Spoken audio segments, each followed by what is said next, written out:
It's Friday. It's puck time, and I'm the Prez. I'm excited to be with you all. We've got Carmine, the bald man, Bianco with us, and Andrew, the kid, McInnis. Wearing a pink button down, Andrew. Looking good. Appreciate it. Got to start classing it up. You know, WagerTalk's moving up, so I got to move up too. Yeah, well, maybe you want to fix your sound one day. That would be good. Sure. I'll work on that too. Carmine? I'm in a shitty mood, but it is Friday. It's the ups and downs of sports wagering, man. You lose. I lost a play on the Bruins yesterday. I'm not even sure about the game in the sense of I watched the game and Boston didn't play well. It's not that Boston didn't play well.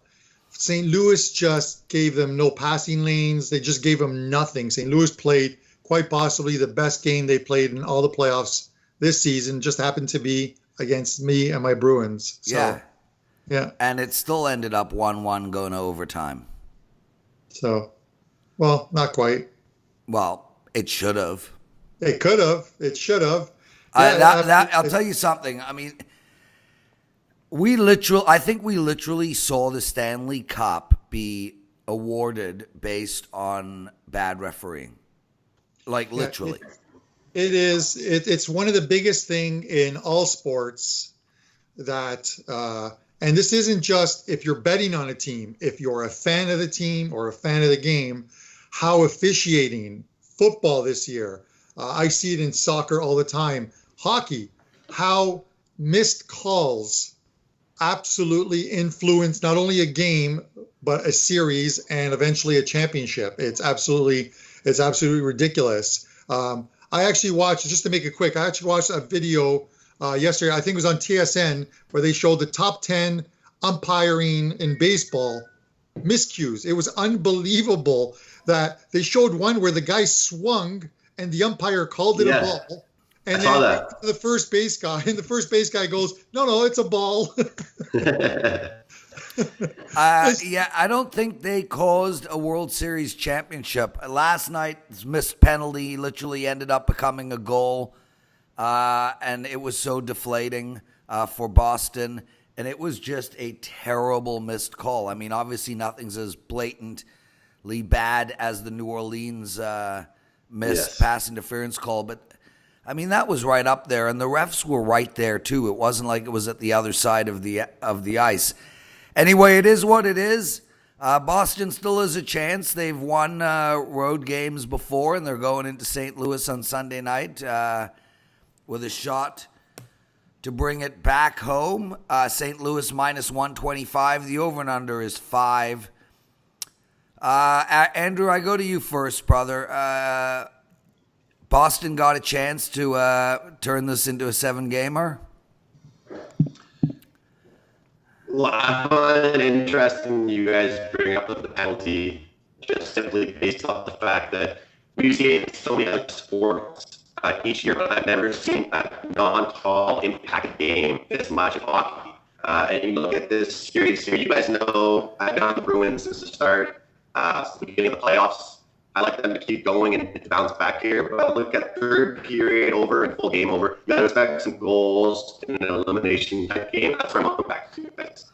Okay, so in case everybody missed that, which they likely did because it was horrifically bad audio, I think Andrew said he likes the third period to go over the total, expecting goals as it's an elimination game. And likely the empty net will sit there for a while. Carm, I don't know what to think here, bro. Like, this is an outright pass for me. I mean, I want to play the under, but I also want to play the over. I really like St. Louis, but I got a good feeling about Boston. Prez, I love your honesty, man. I love when you're honest like that. The line is priced. I thought to myself last night as that game was finishing, what is the game 6 line going to be? And I said, the Blues are going to be minus 120, Boston's going to be plus 104 or 105, and the total is going to sit at 5 or 5.5 shaded to the under. The line is where it should be. The game 5 line if you looked at the number on 5, it was 5 minus 131. It's sitting at what? 5 minus 144 on the over. So it literally could go right back to that 5.5 shaded to the under.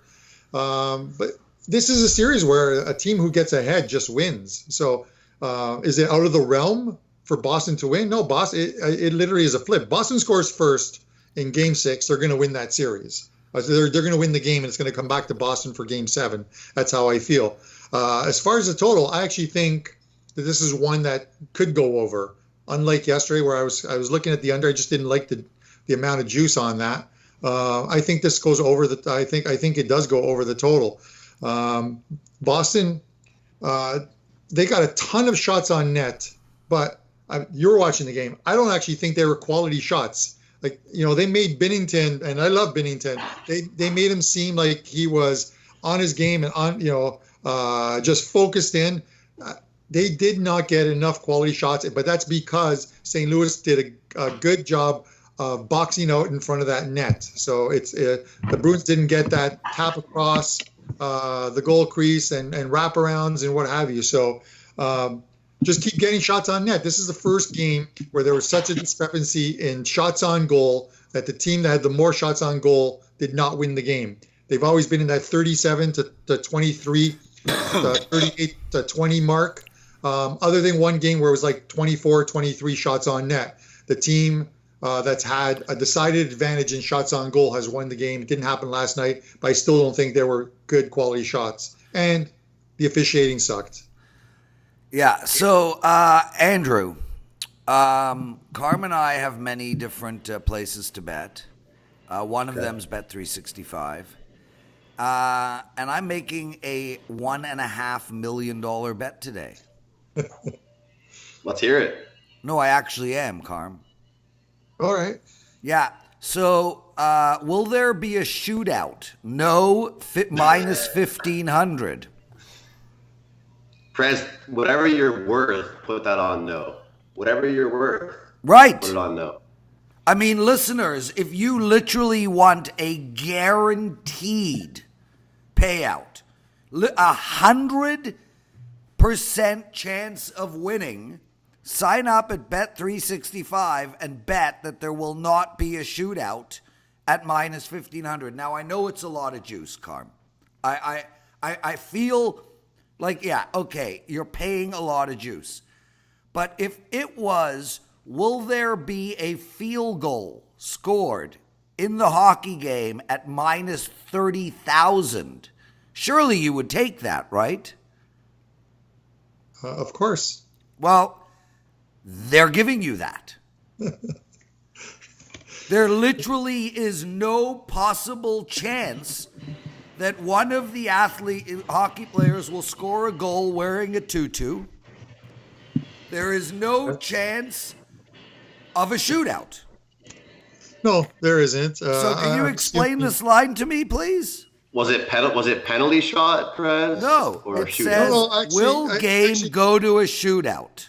Yes, I actually do see that now. I actually didn't notice that they actually had that. Will the game go to a shootout? And I don't know. Yes, at plus 850 looks pretty good, but oh yeah, it's I'm sure you'll get like some type of an email from them later saying that the market was incorrect or the line was incorrect or what have you, right? So it is what it is as far as that goes. I'll tell you one thing. Mark Stevens will not be at the Raptors Golden State game tonight. minus 6,000. Yeah. And I did find out what the vulgar thing that he said to Kyle Lowry was. Okay, let's hear your joke. It's not a joke. He said, "I hear you're a Habs fan," and Lowry's face, how pissed off he was, right? So that explains everything, Carl. Every single day, for all the viewers out there that hopefully can hear me, I want them to know I'm just learning more and more about these two guys' humor. Every single day I learn more about their humor. So I had no idea Carm was going there with that one. So I got to respect it. Yeah. Well, it makes up for your really crappy audio and the fact that you're frozen and no one can actually see you move. But that's okay. You can't seem to get your act together. But we are towards the very end of Puck Time. This could be our last show of the year. Let's assume it's our last show, gentlemen. It's been a pleasure. It's not Go Bruins, but okay. Listen, listen, it's been fantastic on Puck Time. We've got to continue this throughout the season. Get some more guests on. I like the idea that you had of bringing like some of the guys who watch our videos and commentate on, if they're true hockey fans, having like a guest spot once a week. Absolutely. Well, I love that. We got a lot of changes coming for next year. Firstly, we're going to be doing this as in a professional studio. Secondly, if Andrew's mic doesn't work perfectly, he won't be on the show. And yeah, we're going to be changing the format a little. I mean, I'm really looking forward to it. What are we looking at? Last week of September, early October to start the next Puck Time?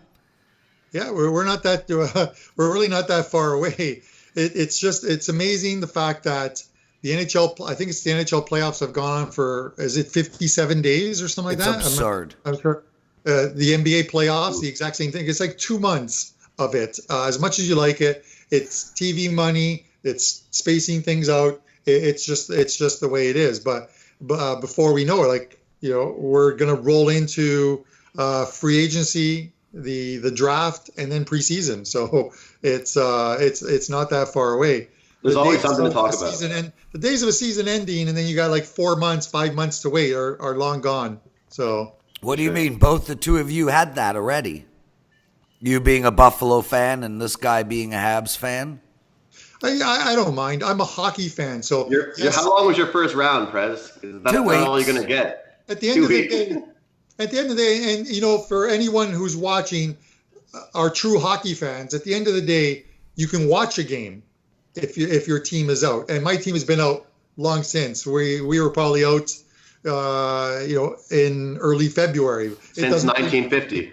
I like watching hockey. It's just who I am. It's a fabric of my being. Okay, on that note, boys, Morning Joe is up. Marco and I talk NBA, the game tonight.